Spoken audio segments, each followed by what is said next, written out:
range that separates Iran from Iraq. The Kurds call these the Hawara Barza Mountains, which translates as cold high place. For the Kurds who've been fleeing from Iran for the past 2 weeks, it is very high and still cold enough at night to kill. Especially at risk of babies.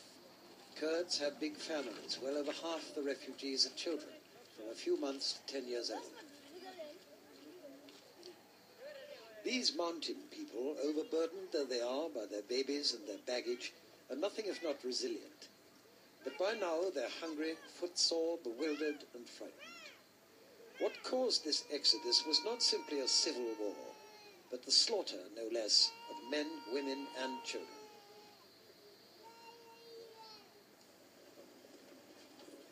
The road from Kurdish Iraq to Kurdish Iran twists and turns at 6,000 feet.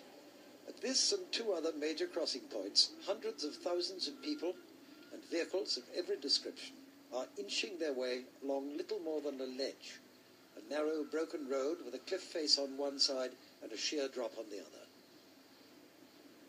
Getting help to these people is a logistical nightmare, with barely room to pass and none to turn. Only an occasional Iranian truck can collect refugees and spare them the last 2 or 3 days of their journey. Life is a lottery. It favours the agile and the few lucky enough to be hoisted aboard. Journey's end for most of these people is a camp in a valley. The green tents are Iranian, the white ones donations from the International Red Cross, an all too rare example of foreign help for the Kurds.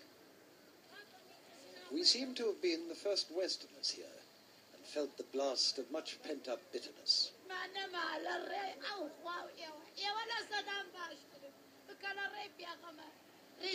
They killed my brother. My house is gone. It's everything. You don't want Saddam. You don't want everything. That's not a live, man. What y'all gonna do? That's not a live, man. Most of these Kurds are from Suleimania and Kirkuk, 2 towns savaged by Saddam Hussein's troops.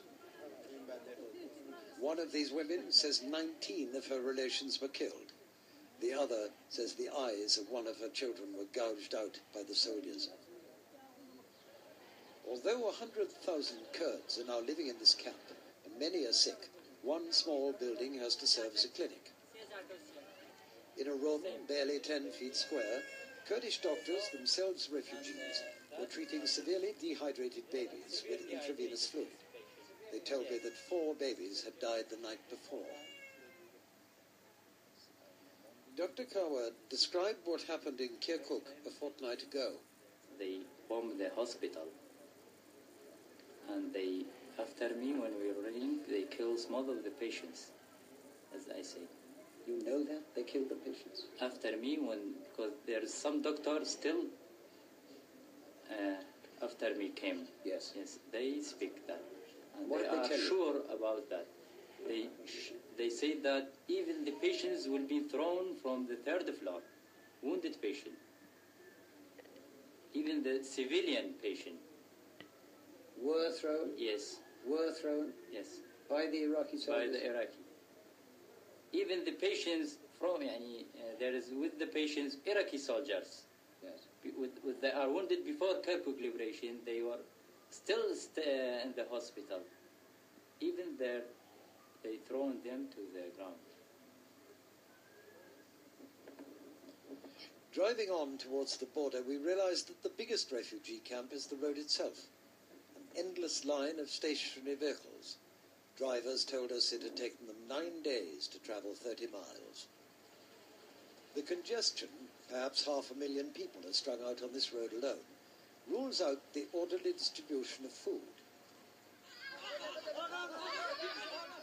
Because the queue doesn't move, what relief workers do is travel back and forth once a day, throwing food to and at the people.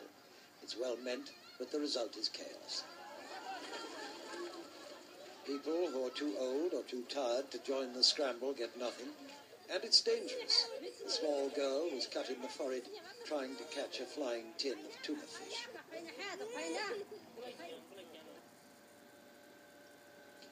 improve and increase the supply of food, the government is now using helicopters. But because of bad weather, half the scheduled flights in this particular region have had to be cancelled, reducing the delivery of food by air, in this case bread and rice, to an inadequate 30 tons a day.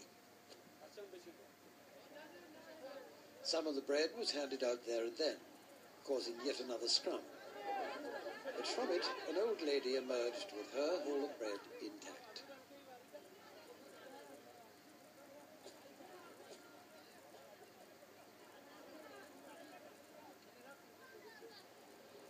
Iran's national flag marks the border with Iraq. Unlike the Turks, the Iranians have not closed the frontier for more than a few hours at a time.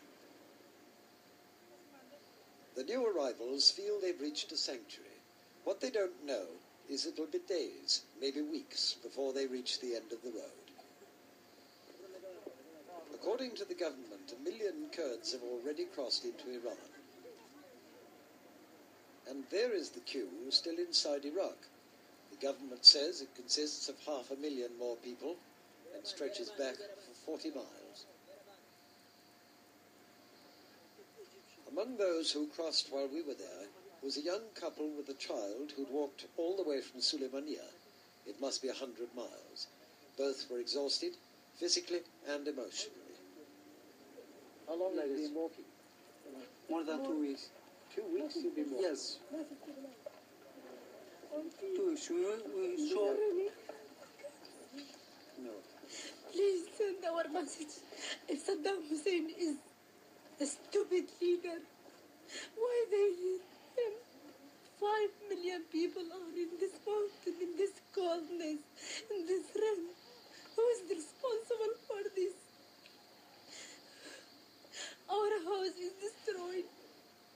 Some of us, we don't know where they are, but only we go to Iran if maybe we saw them. Mr. George Bush is responsible for all this. He could destroy Saddam and his army, but he don't try all this because he don't want Kurdish and Shia to be leader in Iraq, to run Iraq. Why did he do that? He could destroy the army. We could live in peace. The war is finished. He destroyed Kuwait. Kuwait is 1 million. 1 million. He do this all war for 1 million. We are 5 million. Saddam